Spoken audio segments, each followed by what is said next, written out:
आईच्या किचनमध्ये सदिशा स्वागत करत आहे. मी आज आपल्याला समोसे करताना दाखवत आहे. तर त्यासाठी लागणारं साहित्य असं आहे. हे मिरची आणि अद्रकचा भरडा आहे. सात आठ मिरच्या घेतल्या होत्या आणि चांगला 2 इंच अद्रकचा तुकडा घेतलेला होता. हे अर्धी वाटी वाटाणे आहेत. हे काल मी भिजू घातले होते आणि आज मी कुकरमध्ये शिजून घेतले चांगले मऊ. आणि हा आहे सांबार मसाला आणि हा आहे धने जिरेची पावडर आणि ही आहे हळद. आणि हे आहे 2 वाटी मळवलेला मैदा आणि त्यामध्ये चवीला मीठ आणि कडकडीत अर्धा वाटी मोहन घातले आहे. आणि हे इकडे आहे, हा आहे मोठा एक कांदा घेतलेला आहे बारीक चिरून. आणि इकडे आहे हे 7 मोठाले बटाटे आहेत असे मीडियम साईजचे. आणि इथे कोथिंबीर चिरून घेतलेली आहे. आता मी हे सर्व परतून घेते.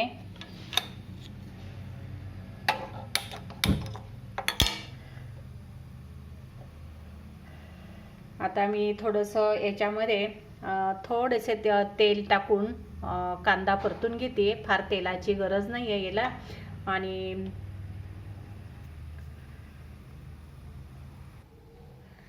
यामध्ये मी कांदा घालून घेते.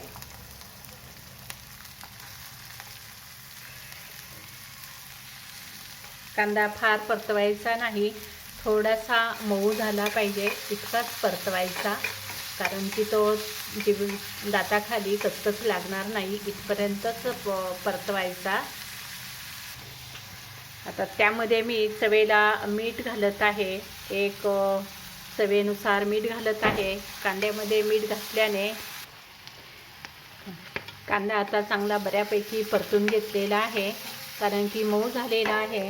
आता त्यामध्ये मी हा सर्व मसाला घालून घेते आणि मिरची घालते, मिरचीचा भरडा. आणि हे शिजवलेले वाटाणे घातलेले आहे आणि हे परतून घेते. आता बटाटे घातलेले आहे. बटाटे, कोथिंबीर आणि अगदी वरतून चवेला थोडंसं मीठ घातलेलं आहे, कारण की अगोदर थोडंसं मीठ कांदा परतवताना घातलेले होतेच, त्यामुळे मी आणखीन थोडेसे घातले आहे. आपण चवीनुसार घालू शकता.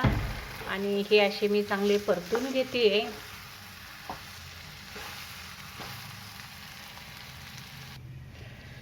ही आपली समोशाची भाजी चांगली परतली आहे.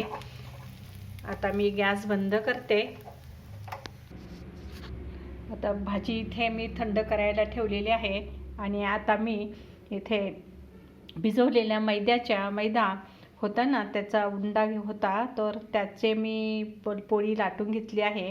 आता ही पोळी मी केली आहे. अशा मी सगळ्या पोळ्या करून घेते आधी. आता समोसा कसा बनवायचा बघा. एक ही मोठी अशी पोळी करून घेतली, अशी एवढी मोठी पोळी करून घेतली आहे. आणि त्याचे मी 2 भाग केले, असे 2 भाग करून घेतले. आणि आता हे असा आपण जसा मेहंदीला कोण करतो ना, त्याप्रमाणे असा हा कोण करून घ्यायचा. असा दुमडून असा हा त्रिकोण करायचा.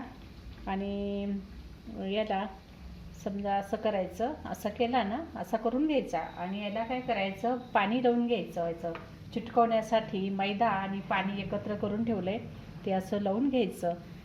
आणि मग हे असं पुन्हा असा हा कोण असा करून घ्यायचा, दुमडून घ्यायचा, म्हणजे तो कोण असा चिटकवेल.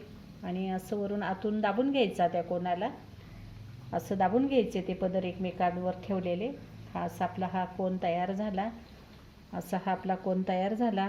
आता त्याच्यामध्ये असं दाबून घेतल्यानंतर त्याच्यामध्ये ही सारण केलेलं आपण बटाट्याच्या भाजीचं, समोशासाठी सारण केलेलं, असं हे भरून घ्यायचं. आणि हे पदर असे भरून घेतल्यानंतर हे असे जोडून घ्यायचे असे. आणि हे असे जोडल्यानंतर याला हे पेस्ट केलेली लावायची आणि असं याला हे असं चिटकून घ्यायचं. आणि प्रेस करायचं, वरून असं दाबायचं. असं ह्या प्रमाणे आपला हा समोसा तयार झाला. अशा प्रकारे मी हे समोसे केलेले आहेत.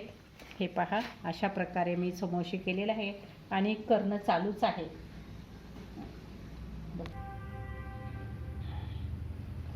आपले समोसे पूर्ण करून झालेले आहेत. आता मी हे तळत आहे, समोसे तळून घेत आहे. अशा प्रकारे समोसे छान झालेले आहेत.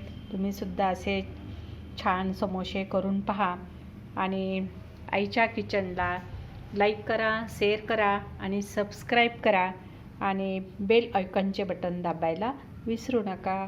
थँक्यू.